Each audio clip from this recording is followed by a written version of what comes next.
భావితరాల భవిష్యత్తును దృష్టిలో ఉంచుకొని ప్రతి ఒక్కరూ మొక్కలు నాటాలని జిల్లా కలెక్టర్ ఇలా త్రిపాఠి పిలుపునిచ్చారు. వన మహోత్సవం కార్యక్రమంలో భాగంగా శుక్రవారం ఆమె నల్గొండ జిల్లా కేంద్రంలోని మహిళా డిగ్రీ కళాశాలలో మొక్కలు నాటారు.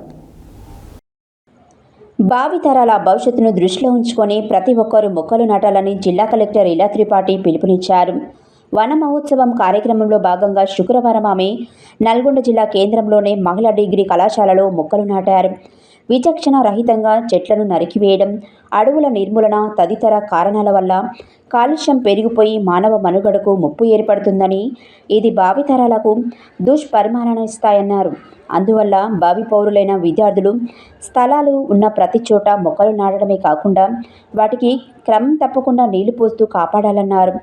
మహిళలు బాగా చదువుకోవాలని, పరిస్థితులకు తగ్గట్టుగా స్పందించాలని, మహిళ దృఢంగా ఉన్నప్పుడే ఇది సాధ్యమవుతుందని, ఏదైనా సమస్య వచ్చినప్పుడు ఎలా స్పందించాలో ఆలోచించాలని, ఇందుకు చదువు ఒకటే మార్గమని అన్నారు.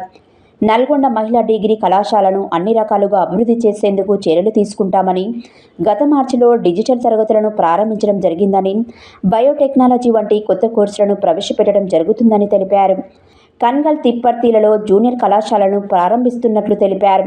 జూనియర్ కళాశాల స్థాయిలో మధ్యలో కళాశాల మానివేసే వారినే కాకుండా ఇతరులు కూడా నేరుగా రామగిరి డిగ్రీ కళాశాలలో చేరవచ్చని వెల్లడించారు.